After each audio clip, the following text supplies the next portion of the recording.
নমস্কাৰ সকলোকে আপোনালোকে এনেকুৱা ধৰণৰ খিলিপলি ফটো অৰ্থাৎ ট্ৰেন্ডিং চলি আছে বহুত আপোনালোকে এনেকুৱা ধৰণৰ ফটো কেনেকৈ বনাব পাৰিব আপোনালোকে 1 মিনিটত শিকি লওক ইয়াতে প্ৰথমতে আপোনাৰ মোবাইলৰ প্লে ষ্টৰটো আপোনালোকে ওপেন কৰি ল'ব ওপেন কৰি ইয়াত আপোনালোকে সাৰ্চ কৰিব যে GROK তাৰপিছত AI তাৰপিছত এসিস্ট্যান্ট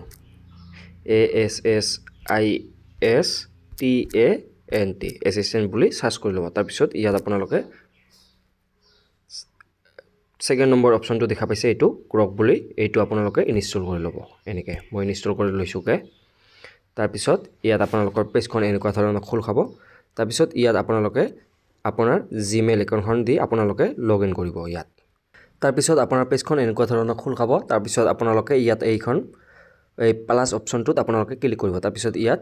এটা অপশন আছে ক্যামেৰা তাৰ পিছত ফটোজ তাৰ পিছত ফাইলস ইয়াতে আপোনাৰ এইটো সেকেন্ড নম্বৰটো ফটোছত ইয়াত আপোনালোকে ক্লিক কৰিব ইয়াত মই এইখন ধৰা হ'ল মই এইখন সিলেক্ট কৰিলো এইখন তাৰ পিছত ইয়াত এড কৰিব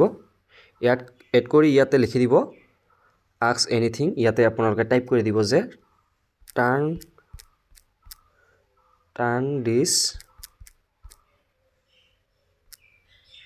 ইমেজ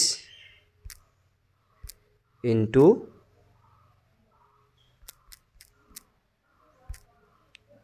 খিলিপলি আৰ্ট ইয়াত আপোনালোকে এইখন সাৰ্চ কৰি দিব তাৰ পিছত এইখন আপোনালোকে 10-15 সেকেন্ড মান পিছতে আপোনাৰ ফটোখন আহি যাব ইয়াতে লোডিং হৈ আছে প্ৰসেসিং হৈ আছে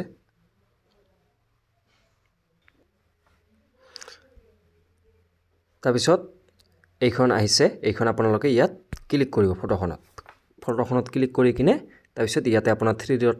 অপশনটোত ক্লিক কৰি আপোনালোকে সেভ কৰি ল'ব সেভ কৰি ইয়াত লিখা ওলাইছে যে ডাউনলোড স্টাৰ্টেড আপোনাৰ এই ফটোখন ডাউনলোড হৈ গল আজি ভিডিও ইমানখিনি আছিল ধন্যবাদ